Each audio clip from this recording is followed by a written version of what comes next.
Selamat datang kembali di segmen Buzzer RP di channel Yuda Media HD bersama saya Abdul.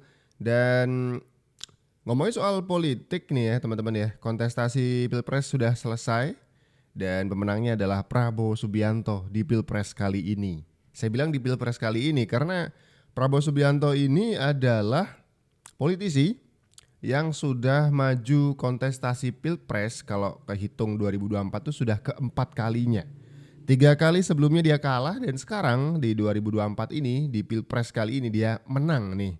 Kemudian apa sih yang menyebabkan dia masih teguh, percaya diri dan juga tetap gigih untuk bisa maju ke setiap kontestasi Pilpres yang dia ikuti. Mungkin video kali ini bakal bisa menjawab sedikit banyak tentang pertanyaan tadi. Bapak ini merupakan sosok yang saya idolakan ketika saya berkuliah di Ilmu Politik UI. Saya pun paham betul ada filsafat Tiongkok yang sering Bapak kutip. Ada kalanya kita tidak bisa menolak alam, kita tunggu saja. Kalau tujuan kita baik, alam akan membawa kita ke arah yang baik. Arah yang baik ini sekarang kah Pak? Bapak menjadi Presiden terpilih Republik Indonesia setelah 4 kali ikut Pilpres? Ya, saya kira ini adalah suatu kesempatan ya yang sangat mulia, dalam arti saya diberi kesempatan oleh Yang Maha Kuasa dan oleh rakyat Indonesia untuk bisa berperan dengan baik, berperan dengan sepenuh pikiran, tenaga dan sepenuh hati saya. Ya, tentunya ini adalah sesuatu yang saya anggap suatu kesempatan saya bisa berbakti, bisa mengabdi kepada rakyat, kepada bangsa dengan sebaik-baiknya. Apa sih Pak respon keluarga ketika Bapak diumumkan ini oleh KPU? Itu kan momen yang luar biasa, menjadi Presiden terpilih Republik Indonesia. Terus terang aja ya, sesungguhnya pada saat itu saya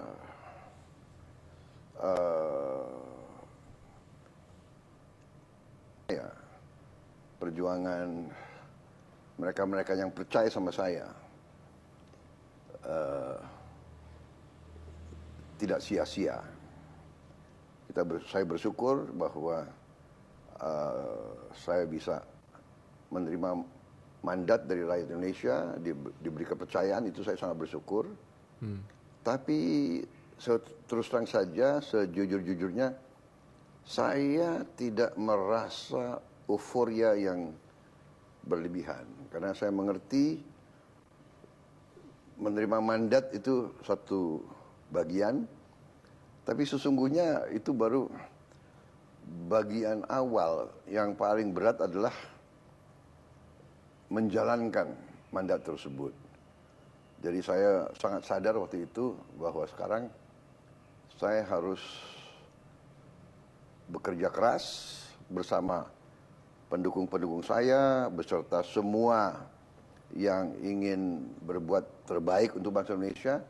Kita harus benar-benar bekerja keras, berpikir dengan matang, mencari solusi-solusi yang kreatif, yang tepat untuk membawa kemajuan yang cepat untuk rakyat kita. Jadi kalau kemajuan tapi di kelak kemudian hari, saya kira rakyat ya akan menganggap ya itu biasa-biasa saja.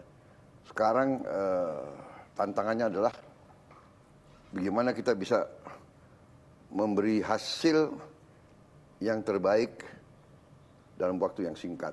Itu tantangannya. Oke, karena banyak pengkritik ya. Katanya, wah nggak kerja gitu. Makanya tuntutan rakyat itu cepet terasa gitu.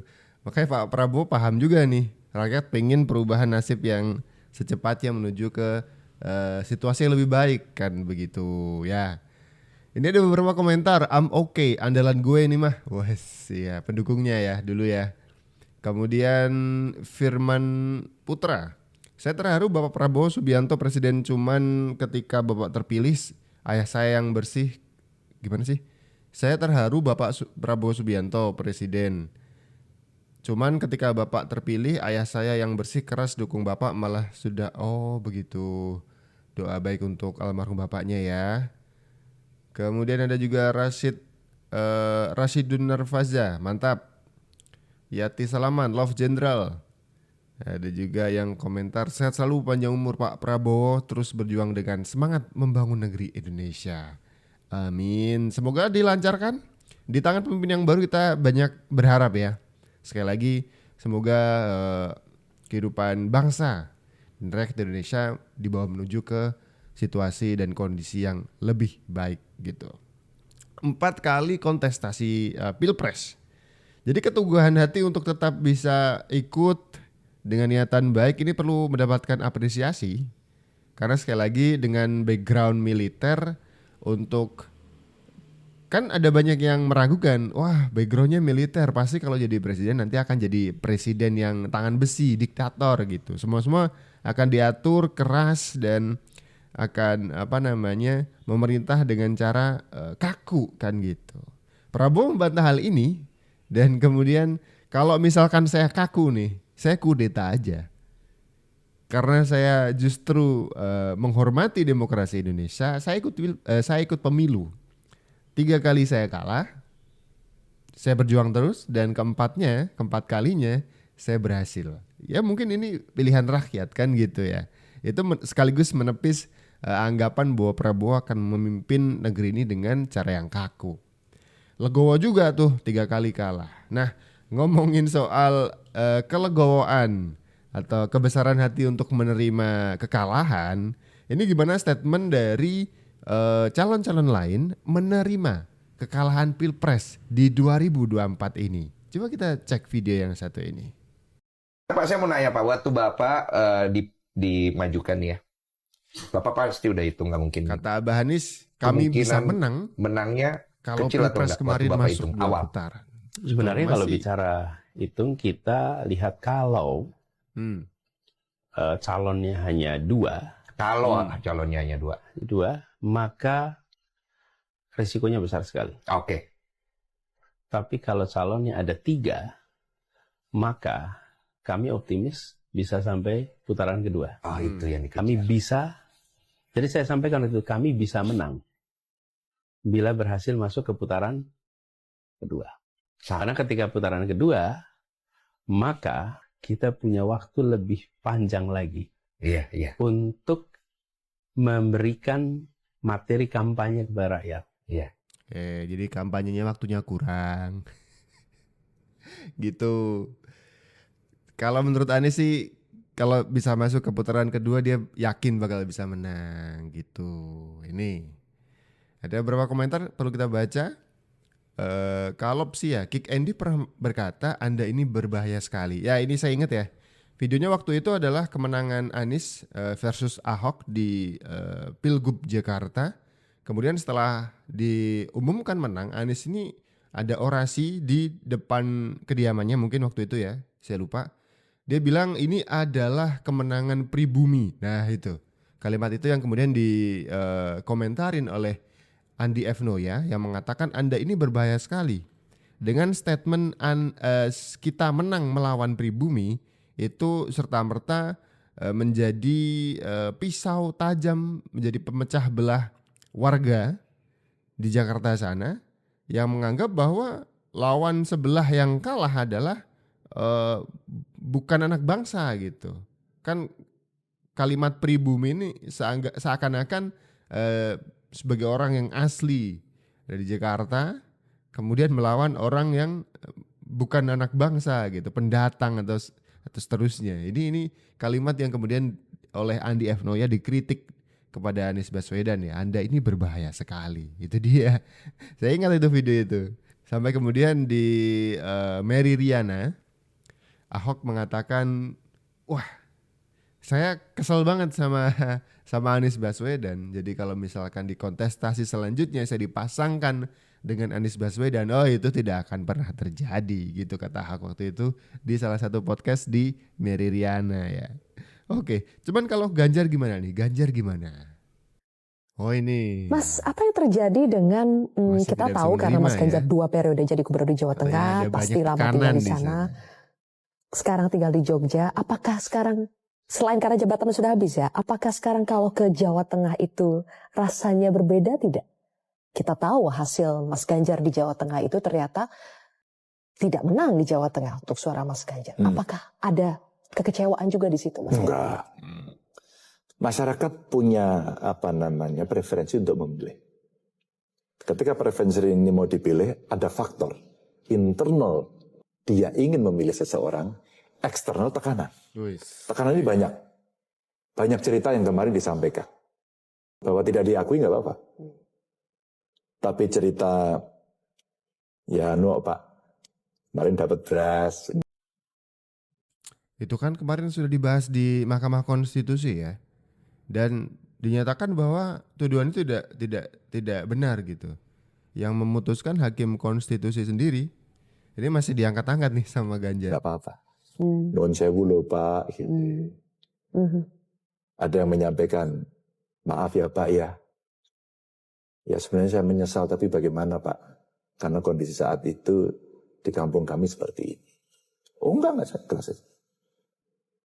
Jadi beberapa daerah seperti itu, bahkan ada satu tokoh di desa itu nangis di depan saya. Karena dia fighter betul.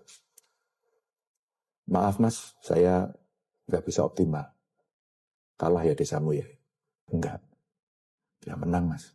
Menangnya berapa? 92%. Yang satu kami 98. Loh kok itu kamu nangis? Kami berharap desa-desa yang lain sebenarnya seperti ini. Karena kami sangat dekat dengan mereka. Kenapa yang terjadi di sini? Itu tokohnya Mbak, udah ditekan berkali-kali. Didatengin, nggak usah kenceng-kenceng lah ke 03. Oke, statementnya masih begini ya.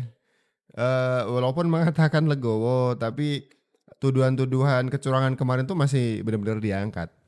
Tapi kemudian ketika kalah di persidangan itu seharusnya kan sudah tidak lagi menjadi bahan untuk diomongkan, apalagi di depan kamera. Ketika itu akan jadi konsumsi banyak orang gitu ya. Itu kan sudah ingkrah ketok palu 3 kali.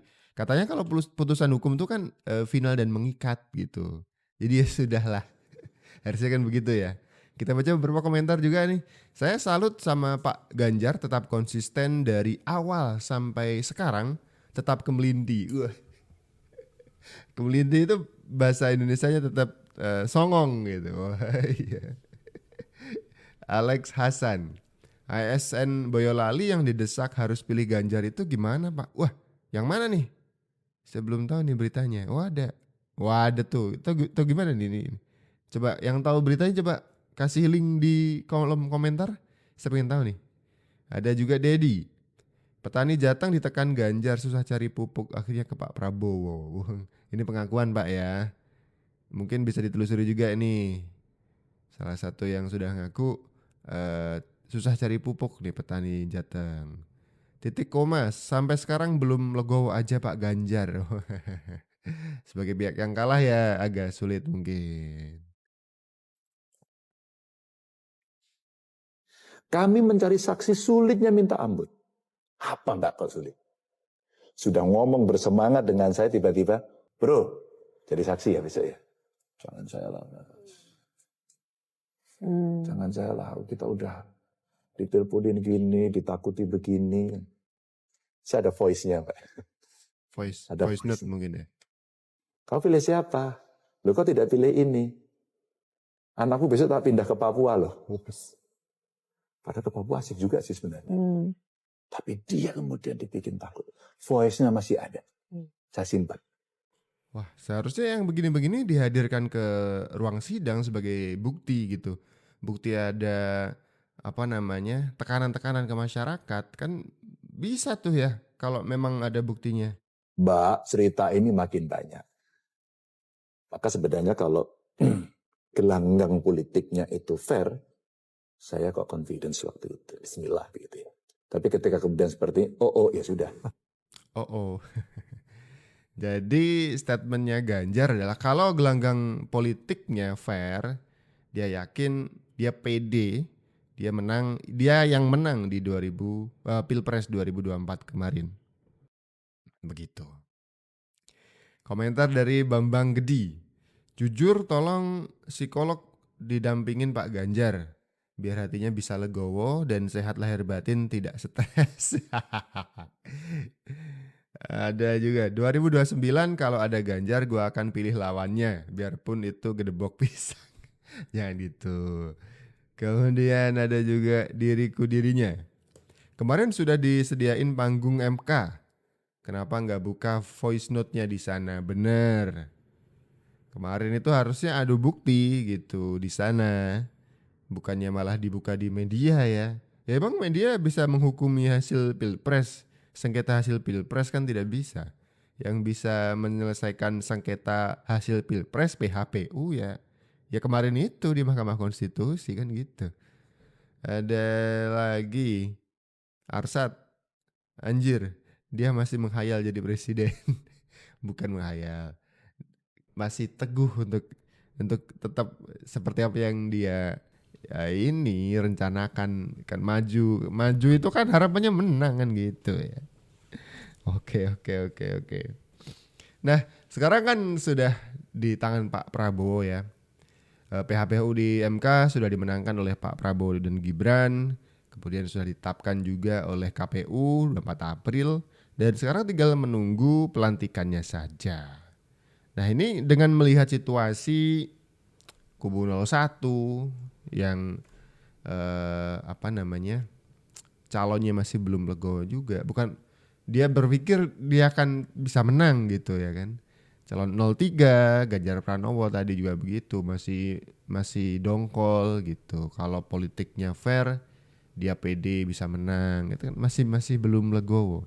Itu gimana respon Pak Prabowo kira-kira ya?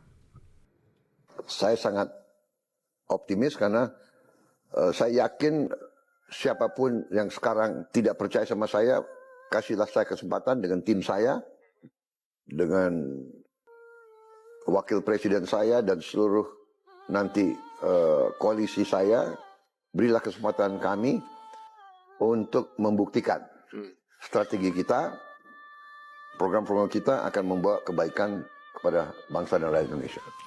Oke, itu dia ya statement dari Prabowo Subianto. Oke, kontestasi selesai. Prabowo mengharapkan persatuan. Yang lalu biarlah berlalu. Orang sengketa juga sudah disidangkan dan hakim sudah memutuskan hasilnya. Jadi monggo kita menatap dan menyongsong Indonesia yang lebih baik untuk 5 tahun ke depan. Bahkan Pak Prabowo dengan rendah hati mengatakan, tolong beri saya dan orang-orang di belakang saya kesempatan untuk membuktikan bahwa Pak Prabowo mampu untuk melakukan perubahan menuju ke yang lebih baik. Jadi buat para oposan yang tidak mendukung 02 di Pilpres kemarin, it's okay, saatnya menatap Indonesia yang lebih baik di bawah kepemimpinan Pak Prabowo. Harus bersatu gitu. Ngedumel dan dongkolnya udahan dulu ya. Nanti 5 tahun lagi ada Pilpres, ikutan lagi. Gak apa-apa. Hak demokrasi dan hak masing-masing kan ya begitu. Untuk ikutan Pilpres lagi nanti. Tapi sekarang fokus dulu menuju perbaikan Indonesia. Setuju ya? Oke, segitu dulu video kali ini. Kita ketemu lagi di video-video selanjutnya. Saya Abdul. Salam.